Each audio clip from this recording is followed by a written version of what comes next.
Welcome to the Student Success Series. Today we're going to be talking about critical thinking because this is one of the most important aspects to your college education and indeed your life, because we use critical thinking skills every single day in our classes, in the workplace, and in our relationships. It is something that is inescapable.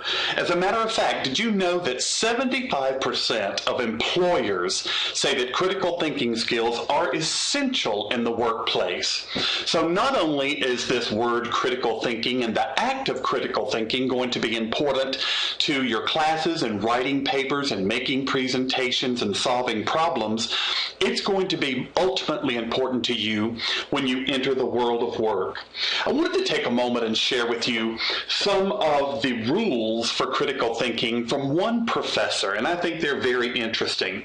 One of them, he says, because you are not God, it is inevitable some of the beliefs and viewpoints that you firmly hold are completely wrong. And I love that because we all know that none of us are 100% right 100% of the time.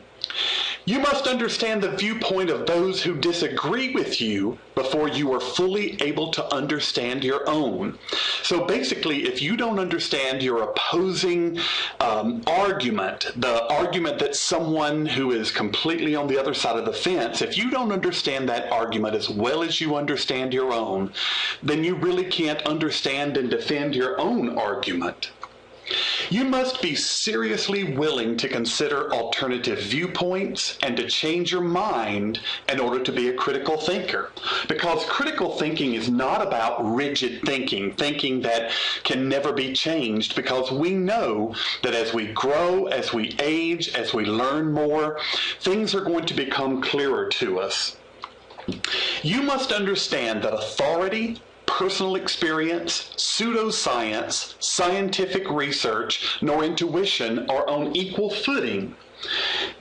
What this really means here is that because you've gone through an experience doesn't make it the ultimate truth. And because you have intuition about something or have a sixth sense about something, that doesn't make it true either. So all of these things are not the same. And today we're going to talk a little bit about how to make that judgment. You must understand that not all viewpoints are equally valid and that no one person, group, religion, political organization holds all the truth. And we know that. We know that not all the Republicans are true. Not all the Democrats are true. We know that all Southern Baptists don't hold the whole truth, nor do all Catholics. That there are varying viewpoints, and we have to understand that. So in your textbook, we outline a plan for critical thinking. And we talk about restraining emotions, and that's the one we're going to spend our last little section of the video on today. We talk about looking at things differently, about analyzing information. You have to be able to learn how to ask questions because sometimes the question is more important than the answer. We have to learn how to solve problems. We have to learn how to determine a fact from an opinion. We have to seek truth in arguments and persuasion. And finally, we have to learn about thinking creatively. Those are the steps, and these are outlined in your text. So how can critical thinking really help us? Well, it helps us become more understanding of other people. I don't think there's a truer quote in the world than the quote that states, "You never know what you're going to do until you walk in another person's shoes." And we don't. So critical thinking helps us understand the viewpoints, the religions, the cultures of other people. It helps us become more savvy with business and financial matters so that we can make better financial decisions. It helps us establish and maintain healthier relationships because we begin to understand others and we understand what they've gone through. It helps us understand and carry out our civic and constitutional duties. It makes us a more educated electorate. So we don't just go to the voting booth and press buttons to vote for someone we don't know about, or we don't just skip voting altogether. We don't just throw out garbage instead of recycling. It helps us become a person who is more civic-minded. It helps us solve problems and make decisions. And these are two things that employers are definitely looking for in the world of work today. It also helps us learn to rationalize and respond instead of jumping to conclusions and reacting. And this is where we want to spend some time now talking about emotional restraint and how do we keep from jumping to conclusions? How do we keep from acting before we think? Well, there's a term called emotional intelligence, and basically emotional intelligence has become a very important word, and there are scientists who say that our emotional intelligence is as important, if not more so, than our intellectual IQ. So what is emotional intelligence? Well, number one, it is perceiving emotions. In other words, we're able to identify emotions in ourselves and in other people, and we know what these emotions mean. We use our emotions to facilitate thought. In other words, we're using our emotions to solve problems and to be creative.